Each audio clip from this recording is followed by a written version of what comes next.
aquí tenéis que saber que Enki ya pasó por la cirugía y ya tenía el sexo masculino.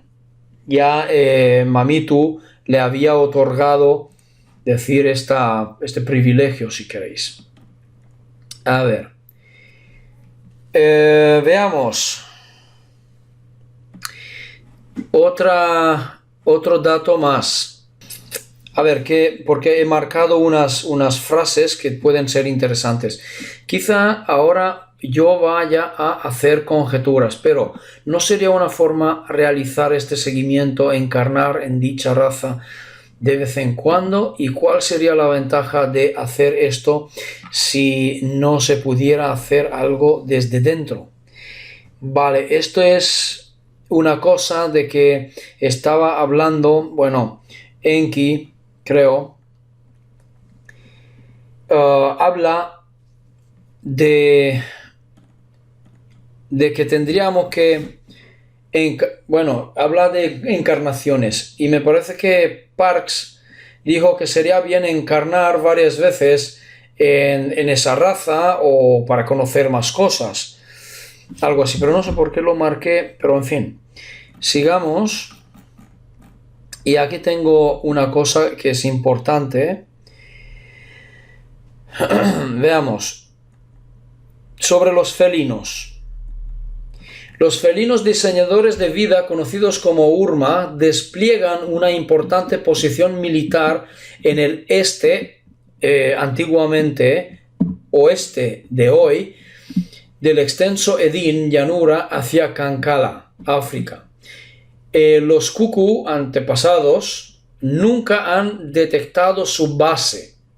Enki sabe por los archivos de Nammu registrados en el Ugur, en el Girku, si queréis, que las bases son subterráneas y llevan el nombre del Jigal o Jigal, grande y noble, grande y oscuro en sumerio. Enki no hablará de este lugar a sus cucús, ni a Ninma, y menos aún a Enlil, el gran Satam. Enki se propone ir allí cuanto antes. Los Kingu han estado en Salim para firmar un acuerdo en una ciudad, en la ciudad de allí donde es su base de estos, un acuerdo obteniendo un permiso oficial para establecerse en las grutas y los túneles de Uras. La realeza se ha vuelto insegura debido a la guerra y a la dominación de los Anunna, aquellos que desde siempre habían ocupado Uras. Se han convertido progresivamente en vulgares fugitivos, pero el inquebrantable núcleo del grupo gobernante permanece totalmente esquivo. Como compensación, Dimeje o Lilith, si queréis, ha sellado una tregua entre los Kingu y las Amasutum del Apsu, habiendo tenido una historia salpicada de discordia entre ellas y la realeza. Este acuerdo parece beneficioso para el pueblo del Apsu. Ok, ¿qué ocurre? Que los Urma, aquí, los felinos, estaban todo este tiempo en una ciudad subterránea en el Egipto. Ok, imagínate, tal como dice aquí el norte o sur o oeste, coge el mapa y dale la vuelta. Entonces considéralo como si fuera lo normal. ¿Ok? Entonces, veamos. Ellos lo que hacen aquí es que están a punto de ir a contra de los Anunna, pero ese conflicto se elimina, digamos, se evita. Entonces, más adelante dice que Lilith consigue una tregua en el Apsu entre los Kingu y los Samasutum, porque aquellos eran como refugiados en el Apsu. Bien, vale. Consideraba importante saber sobre los Urma, porque veréis que lo que va a ocurrir. Sigamos. Vale, aquí tenemos una cosa posguerra, veamos. Finalmente, por supuesto, la Gran Guerra tocó a su fin. En este momento no somos conscientes de que se hubiera firmado ningún tratado con los Jina Abul. Esto se refiere en el exterior también, no en la tierra solamente. Aunque actualizaremos esta afirmación si se comprueba algún error. Parece haber sido más un reconocimiento general por todas las partes de los Jina Abul. No iban a ser desalojados de su base en Uras, quiere decir a los Kingu, que no van a ser desalojados, y que incluso era inútil seguir tratando de negar su eventual titularidad sobre todo Tiamate.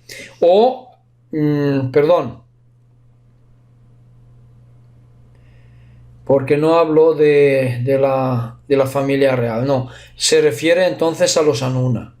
Sí, se refiere a los Anuna, ok. La lucha parecía haber cesado en Uduidimsa, quiere decir Marte. Los Miminus grises fueron dispersados por todo Tiamate, el sistema solar. Mulge, el planeta de los Kadistu, al tener una frecuencia demasiado elevada para los Kuku, para los Jina Abul, de Saam, para los antepasados de Saam, nunca sería dominado por ellos. No obstante, Saam tendría todavía preocuparse de que los Jina Abul pudieran de alguna manera introducirse algún día en el Apsu de Mulge, o de Maldek, si queréis, sin su autorización, que debían requerirle, pues él era el señor de todos los Apsus en Tiamate. Muchos emisarios de la fuente vivían allí, incluyendo a las hembras Jina Abul, se refiere a las Amasutum.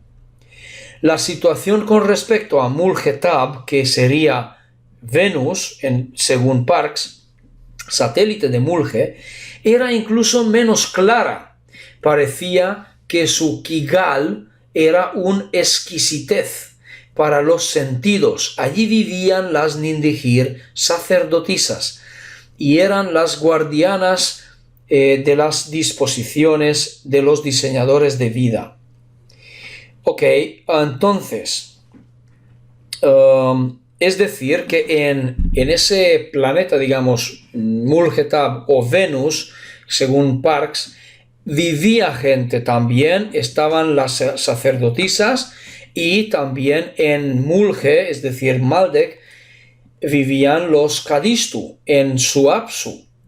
Entonces hay una cosa que aquí en este momento tendríamos que mencionar, o a ver si hacemos la comparación según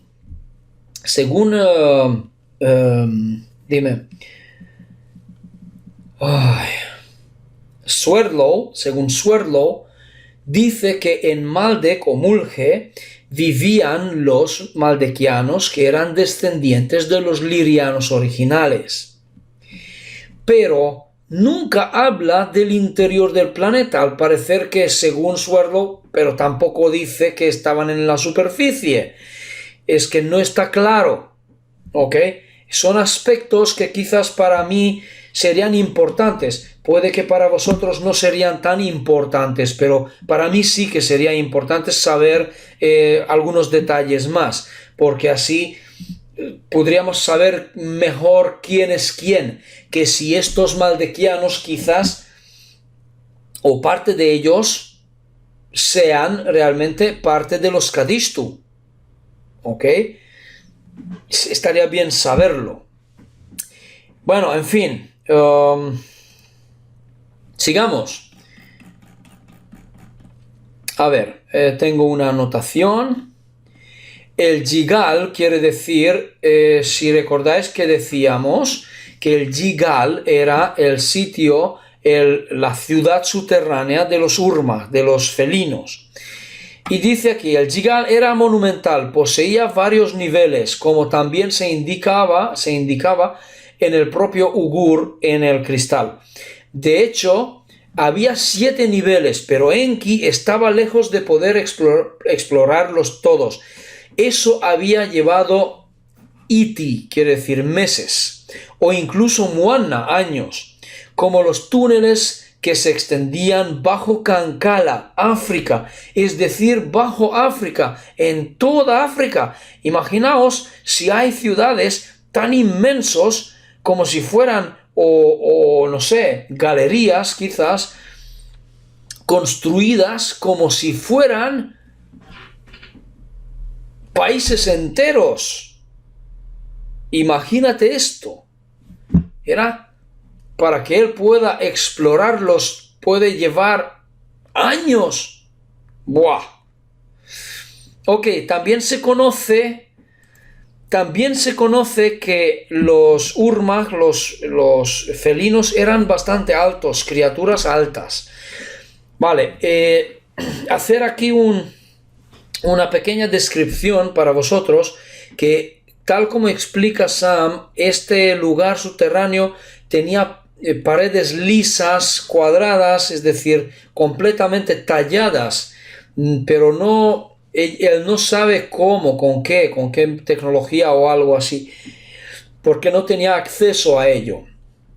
Pero aquí cuando él entra, es que realmente dice que este lugar, esa ciudad, ha sido entregado a él por los Urma cuando ellos se fueron, porque él cuenta que en una noche observó que muchas de sus naves, mejor dicho, todas sus naves, salieron en una noche desde este lugar, salieron hacia las estrellas, hacia el cielo, y abandonaron la tierra para siempre. Entonces él se acerca al lugar, encuentra entradas, entra y encuentra una inscripción en el lenguaje de Sam, en sumerio o en Emeshá, pero también encuentra inscripciones hieroglíficas que serían realmente la lengua egipcia originalmente. ¿Ok? Y entonces explica que él encuentra una inscripción en su lengua diciendo que ese lugar es un regalo de parte de los Urma para Enki, que lo utilice según su mejor entendimiento. Y claramente Enki, al recibir esta ciudad inmenso, él lo utiliza como refugio secreto. Por eso dijo antes que nunca hablaría de ello, ni como mínimo, o sea, en ningún caso a Enlil, por decir. ¿Ok?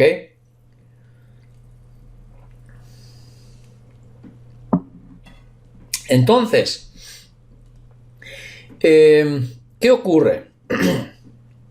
Que en este instante, pues, él ya consigue, digamos, liberar a sus Nungal, liberarlos de este yugo de la construcción de los cauces, y utiliza esta misma ciudad como refugio también de ellos.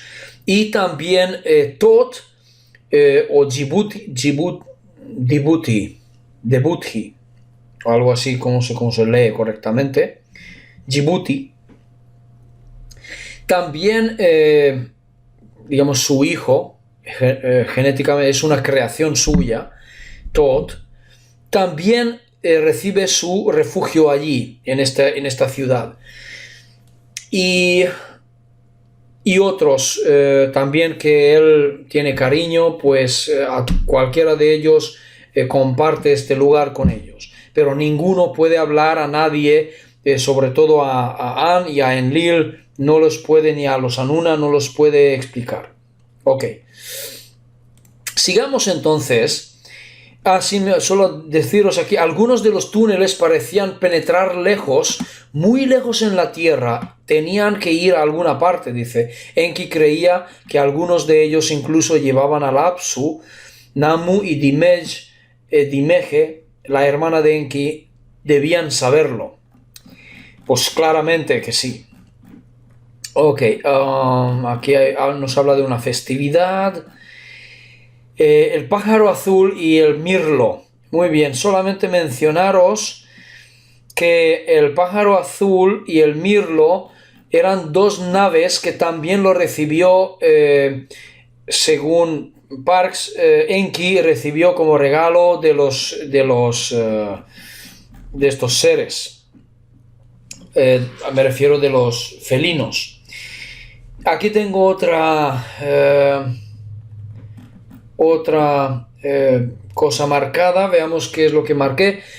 En cuanto a la superficie del planeta, dice, era una ruina carbonizada y asfixiante. Veamos de qué nos habla, en principio de Marte. Sí. Si una cosa tenéis que saber, que Enki empieza a buscar a Isis.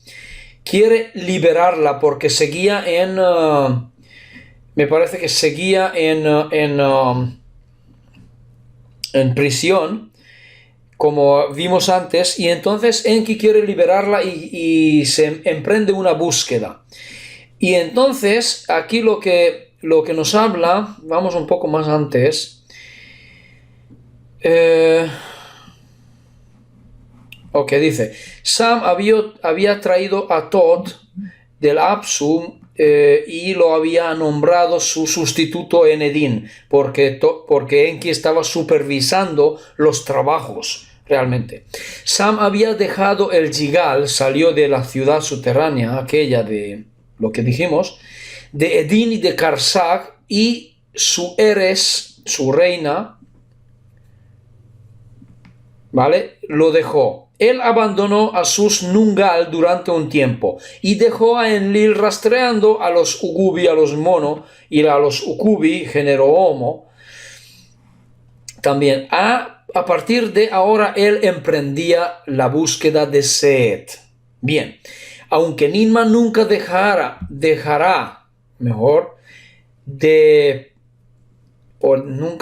de predecir la vuelta inminente de Set a Uras, el paradero de su hermana seguía siendo desconocido. Aquí está un resumen de algunas notas importantes por Sam durante su búsqueda. A ver, antes de leerlo, Ninma en un momento le susurra, digamos así, a Enki de que su hermana es posible que siga en Marte. ¿Ok? Entonces, veamos. Enki visitó Marte y la zona de producción oculta en su Apsu. Miminu grises le sirvieron como guías los seres con cabeza de Kisi, pueblo hormiga, porque las hormigas sabemos que tienen cabeza grande, o cierta hormiga por lo menos. Y al parecer, por eso los llamaron, incluso la gente Dogon de África, decían que eran gente hormiga, que eran hormigas porque tenían la cabeza grande. ¿Sí?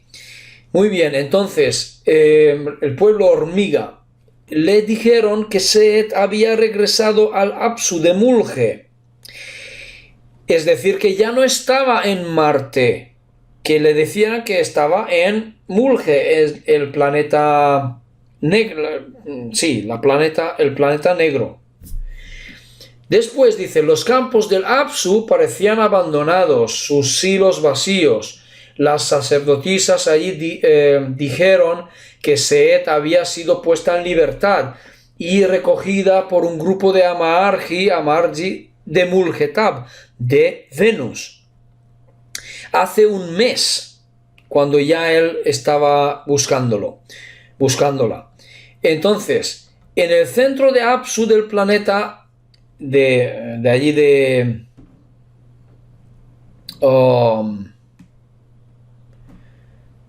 ¿por qué no dice dónde? Pero esto es justamente en Marte.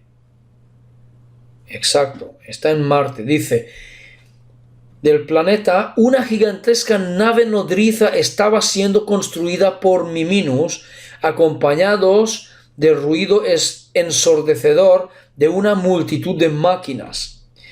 En el camino de regreso a la superficie, Sam vio extrañas estaciones para el tratamiento de los materiales extraídos. ¿A qué se refiere? A Marte realmente. Y dice, en cuanto a la superficie del planeta, era una ruina carbonizada y asfixiante, devastada por el combate. El Niyama de Sam, que es una nave, permitió que él percibiera... No, perdón, no era Niyama, no es nave. Niyama es su capacidad de ver el pasado, por ejemplo, de conectar a la fuente y ver ciertas o descargar ciertas informaciones, algo así. Percibiera las atrocidades que el espacio astral había soportado. Por él consideraba que sería preferible no revelarlas. Vale. Sigamos. La luz de Marte. Es difícil pronunciar estos nombres. Es mucho más fuerte que la que experimentamos aquí sobre Uras, sobre la Tierra. Creo que Parks dice que esto en Marte se debe a que su menor tamaño le da una atmósfera más pequeña, más superficial, pero también nos recuerda que este periodo de tiempo es anterior a la perturbación de las órbitas de todos los planetas interiores, lo cual sucedió más tarde cuando Muljetab se desplazó, cuando Muljetab sea Venus. En otras palabras, todos estos planetas estaban entonces más cercanos al Sol de lo que están hoy en día. Eso sobre la descripción física de Marte. En cuanto a los progresos de su búsqueda, Enki sigue buscando a Isis, y realmente lo que ocurre es que de Mulje viaja a Muljetab, a Venus, y en Muljetab encuentra también unos Abgals, que le dicen una mala noticia, que realmente Isis sufrió un accidente con su vehículo, con su nave, al aterrizar, y murió. Y ellos ya la enterraron, digamos así. Entonces, que ya no era posible que la vea, es decir, que simplemente la perdió, ¿ok? Perdió a Isis. Sí, según el escrito, según Parks, ¿ok? Bueno, pero veamos, porque Sam está intentando sacar información de Anne también, y etcétera, etcétera. Ok, sigamos y saltaremos a otra cosa. Veamos aquí que marqué una cosa que dice, a ver, me parece que aquí estamos hablando de que Enki está haciendo una nueva, está haciendo un nuevo ritual. Veamos qué dice, porque tiene que ser importante. A ver, silenciosamente él fue conducido por un largo camino hasta la pirámide. Sí, exactamente. Esto está en una pirámide que está controlado por unos Abgal. pero no en la tierra, me parece que no está en la tierra aquí, donde le hicieron descender y lo abandonaron en la oscuridad subterránea, solo hasta que pudo distinguir algunas figuras moviéndose en la distancia. Enki entonces fue invitado a participar en un baño con 3 Abgal, Cadistu de Sirius. Ok, los Abgal emanaban una paz indescriptible que de repente le recordó a Set, a Isis, pero sus rostros evocaron dolorosamente su ausencia. A Isis, la ausencia de Isis. Uno se acercó, lo tomó en sus brazos y le habló con la ayuda del Kinsag, telepatía. Ea, dice, de la casa del agua, hermano mío, todos te estábamos esperando, hubiéramos deseado reunirnos contigo bajo condiciones más propicias. Debes oír la verdad a propósito de nuestra hermana Set. Es aquí cuando lo que dije. El Abgal todavía me sujetó más enérgicamente. La hija de Nammu ya no es de este mundo. Su nave estalló antes de alcanzar Mulhetab. Estalló, no es que... Sí, estalló, sí.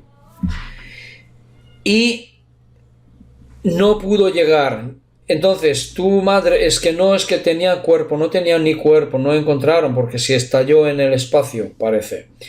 Tu madre es consciente de la situación, pero no se atrevió a hablar de ello contigo, conociendo el apego que tú sientes por tu hermana.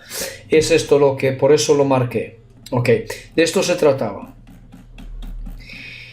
Bien, sigamos a ver cómo desarrolla el tema de las creaciones y nos vamos a la página. Muy bien, aquí veamos.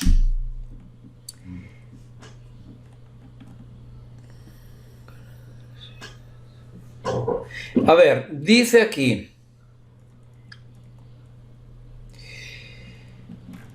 Estamos hablando de Palesien César. El gran Satán ha tomado varias veces que contactar con Enki a través del Kinsag, porque al parecer el gran Satán se refiere a Enlil.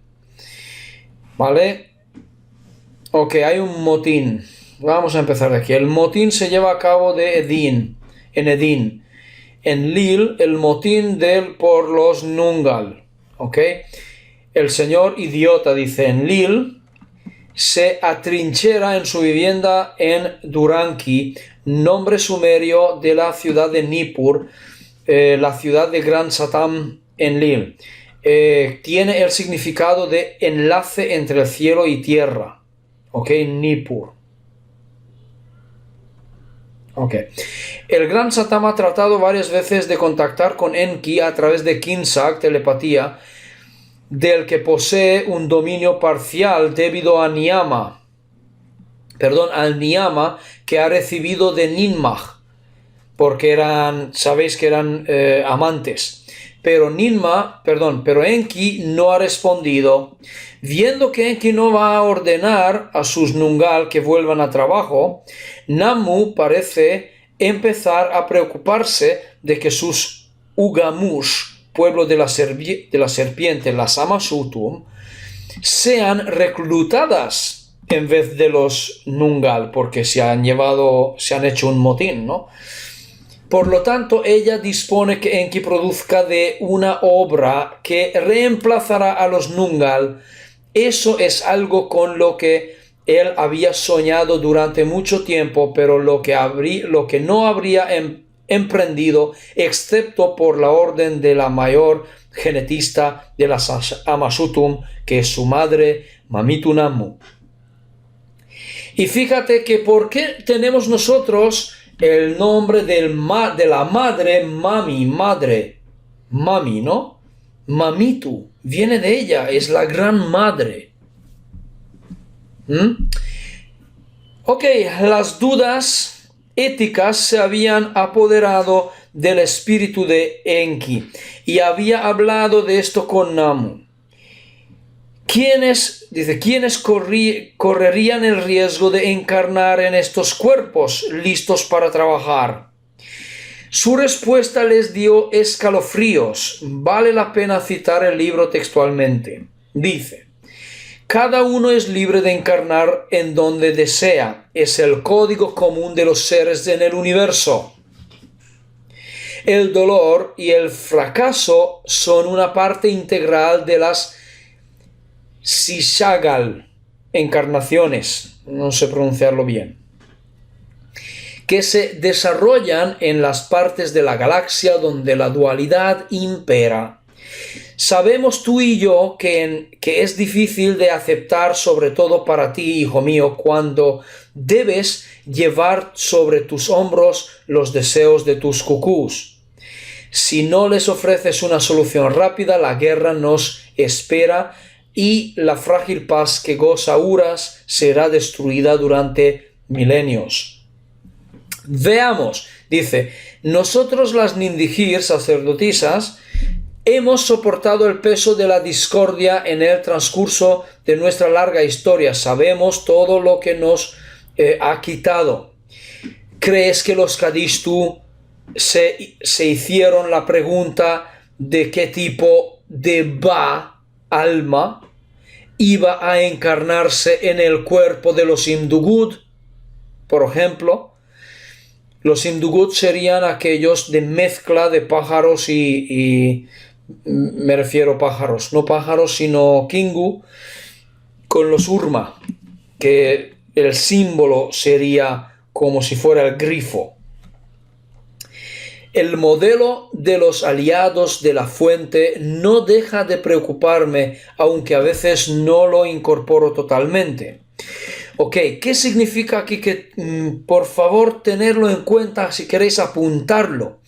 Que quiere decir aquí que cada uno es libre de encarnar donde sea. ¿Ok? Quiere decir que nuestro espíritu elige la encarnación donde quiera encarnar. Pero es muy importante cuando vamos a hablar sobre las encarnaciones. Es decir, que en ese momento cuando se crea el ser humano, realmente ocurre una oportunidad para el mundo espiritual, ¿ok? Para que los espíritus, los almas, conciencias divinas, conciencias de la fuente, que somos todos, tienen la oportunidad de experimentar la vida humana. Y esto es maravilloso. Y aquellos seres que eligen encarnar en un humano, en un ser humano, realmente son, como decir, merecen todo el respeto de todo el universo. ¿Por qué? Porque es una encarnación, es una experiencia única, es una experiencia maravillosa, es un privilegio vivir una vida humana. ¿Ok? Esto es muy importante. Nosotros hemos elegido encarnar aquí. Y esto yo lo sabía o lo sentía incluso antes de leer esto. ¿Ok? Y esto es importantísimo en la mecánica de la reencarnación, lo que vamos a tratar también más adelante en este curso. ¿Ok? Entonces, este aspecto es muy importante que sepamos realmente que somos libres, es decir, nuestro espíritu es libre, existe el libre albedrío desde el plano espiritual y nosotros elegimos encarnar en un ser humano a pesar justamente con esto, con el propósito de experimentar la limitación de la mente física humana. ¿Me explico? Esto es importantísimo. Bien. Ok, sigamos entonces y nos vamos a la página 31 que nos da aquí otra cosa más. Entonces, vamos a tomar literalmente porque Enki ahora tiene que crear un nuevo ser. Ok, fijaos, dice, fabriqué un nuevo tipo de Ciencísar, matriz artificial, un modelo que iba a permitirnos generar mestizos. Comencé con los aparatos de las Ama-Arji matrices Uzumua, que se componen de una gran cantidad de cuarzo. Es que es necesario utilizar cuarzos. ¿Ok? ¿Y qué sabemos sobre los cuarzos? Aquí hacer un inciso, porque necesitamos saber un poco más adelante cuando hablaremos de los cristales de vida. Los cuarzos, ¿qué forma tienen? Hexágonos, ¿verdad? Hexágonos. Recordad este aspecto. Es decir, que los aparatos matrices artificiales utilizaban muchos cuarzos, muchos cristales hexagonales, y veremos qué tiene que ver esto con la física de la creación, amigos míos.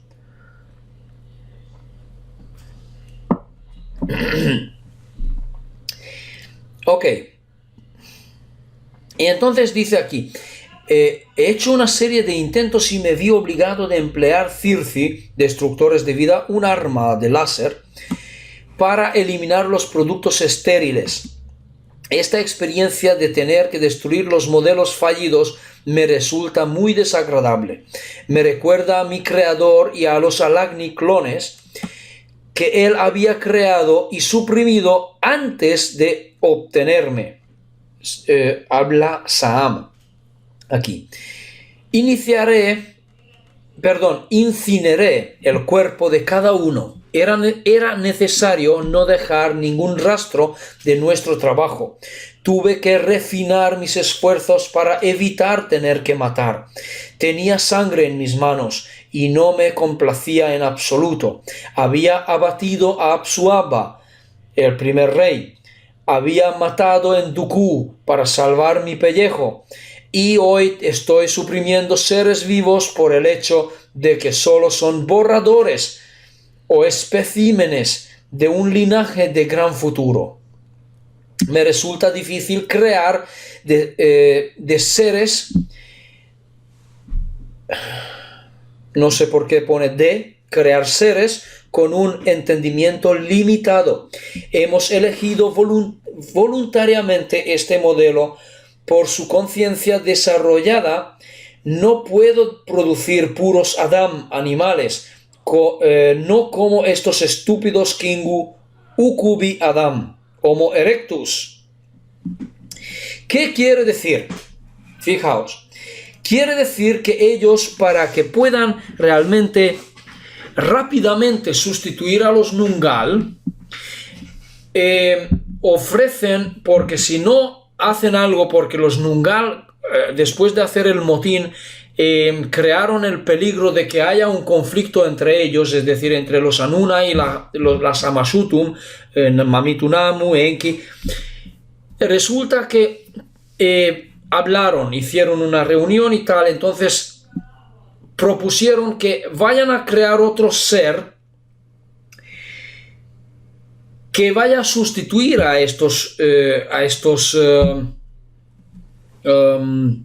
los Nungal, pero que no serán los neandertalensis, porque eran más tontos, ¿no? Y como dice aquí Kingu Ukubi Adam, estúpidos, ¿vale? Son Homo erectus, no saben más, solamente están rectos, no son autoconscientes de cierto modo, ¿ok? Bien. Entonces, en esta asamblea ellos reciben la orden de crear a un ser que pueda ser dirigido, digamos. Entonces, solamente podía hacerlo modificando los aparatos. Y esto es lo que hemos leído aquí. Y entonces lo que ocurre realmente es que aparece el primordial Lulu. Y dice aquí, Enki contestó,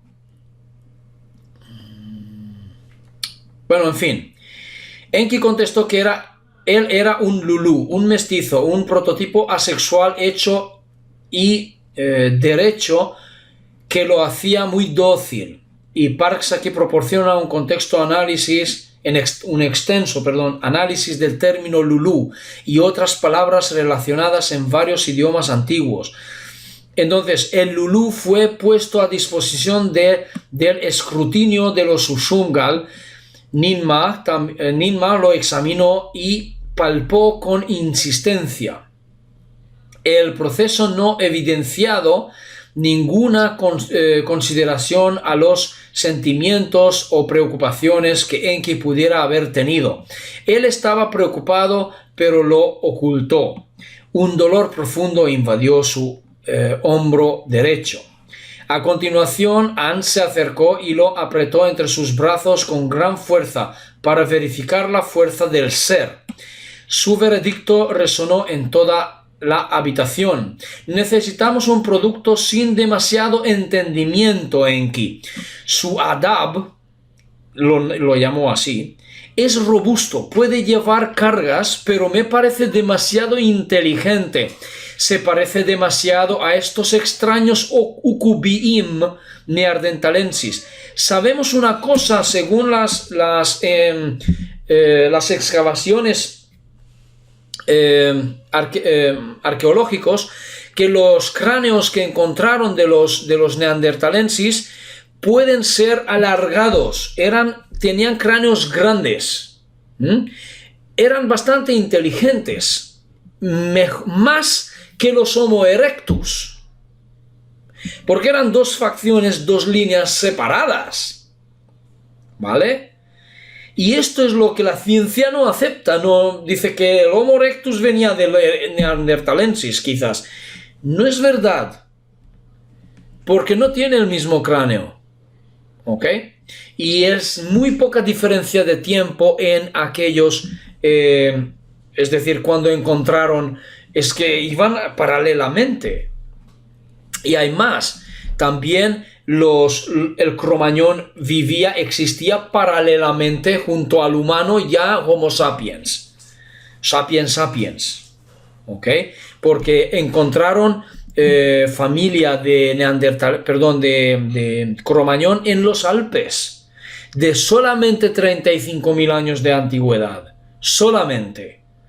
Y ya el Homo sapiens vivía de antes, existía de antes. ¿Ok? Tenemos que ver la historia realmente. Bien, entonces, dice aquí, así dice, algo en su mirada no me satisface. Tengo la impresión de ver a tu madre Namu.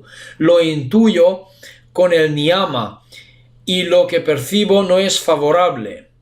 No deberías usar los genes Ama-Arji, sino otros más profanos a nuestros ojos. Como sabes, los factores genéticos contribuyen a la distorsión interindividual en la aptitud adquirida. Dice Nudimud, no vamos a elogiar este espécimen. Necesitamos algo más del Adam del animal. Su Alagni es demasiado despierto para nosotros, para nuestros proyectos. Su actividad cerebral es demasiado voluminosa. Debes mermarlo un poco. Y es justamente lo que dice, fíjate, conforme al decreto 46 del Mardukú, Enlil, Señor de las Leyes, yo mismo te reconocemos en calidad de maestro de los Ugamush, pueblo de las serpientes, el derecho de completar tu trabajo con las Nindigir, con las sacerdotisas de tu elección, que así sea.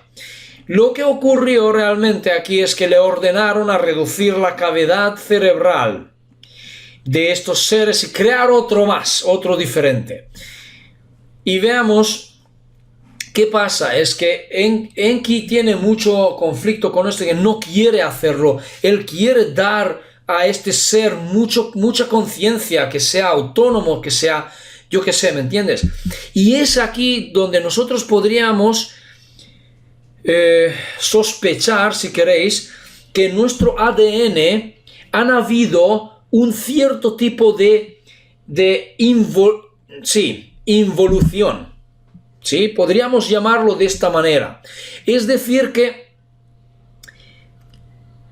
Enki ha sido obligado, digamos así, obligado de reducir o apagar ciertos codones, pero clandestinamente más adelante también vuelve a hacer diferentes otras razas, y es decir, mejorar la raza más adelante, podría decir encendiendo ciertos codones para darle al ser humano la capacidad de la emoción.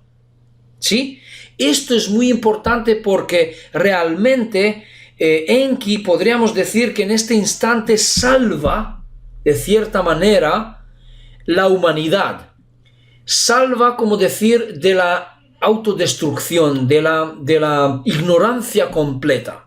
Porque nos da la capacidad de amar, la capacidad de sentir emociones y sentimientos. Y esto es la clave realmente que podría encender el resto de los codones. No sé si me explico. Esta parte es muy importante.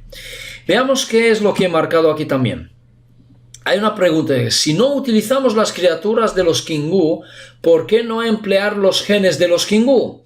No los de los Babar, albinos, que son individuos muy perspicaces, y aún menos de los rojos, que son demasiado valerosos, sino de los de trabajadores, los Kingu de piel común. Su genotipo lleva la marca del trabajo, en un beneficio inesperado para nosotros. No habrá mejor oportunidad de marcar nuestra supremacía sobre esta población demasiado orgullosa. Aquí está la clave, cómo manipulan entonces al nuevo ser. Es decir, que van a utilizar un genotipo de los Kingu para reducir la cabeza, pero poco, ha hecho muy poco. Y para que tenga ese, ese programa metido en nuestro ADN de trabajador, de ser dócil, de ser dócil y no preguntar, no cuestionar las cosas y realmente obedecer órdenes. Es lo que ellos buscaban. Entonces crearon, si recordáis, si eso vuelvo a ello, estoy en 2.35, os vuelvo a mostrar lo que es la línea aquí. Fijaos qué hace aquí Enki, digamos, clandestinamente mejora las cosas, porque la línea interrumpida es clandestino. Aquí crea a unos seres negros, a unos humanoides negros, pero es que es una nueva facción, es una nueva facción. Y cuando más adelante los Kingu intervienen también y crean al Lubarra, es decir, al blanco. Pero ya aquí aparece ese ser, digamos, que puede servir como si fuera esclavo. Por eso los negros han sido siempre destinados a ser esclavos. Vale, 2.35, vuelvo. Entonces, esta es la cosa que ¿qué hace? Reduce el tamaño del cráneo y modifica con genes del Kingu verde para que sean trabajadores. Y entonces muestra esta nueva versión a An y a Enlil, lo cual sí que ha sido ya aceptado por ellos. Sigamos